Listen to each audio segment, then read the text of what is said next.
Hello and welcome back. Part two of Portrait Edit. Here's Sarah. And in the last video, we brought up exposure in just a selected area on her face. You can see before and after. Okay.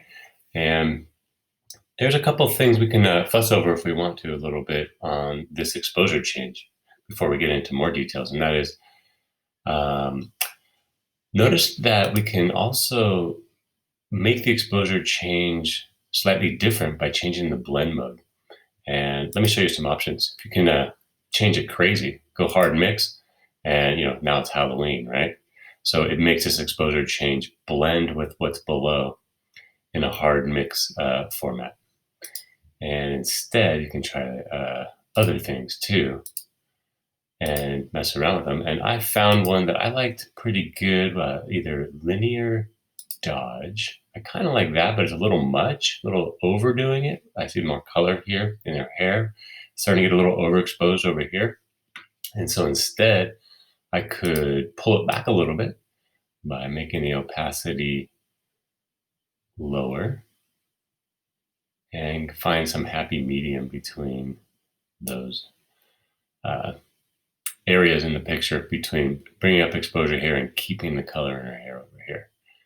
Right. Another thing I can play with too is trying to darken the hair over here by playing with the mask right here. I click on the mask. I'll go get my brush over here, just a paintbrush. And what I'm going to do is paint more black on this exposure area. This mask right here. So you got to make sure that your palette, it has black and white in it. You can push D to make sure it defaults back to black and white. And you can push X to make sure that black is on top. So that's what the brush is going to be filled with, so black paint.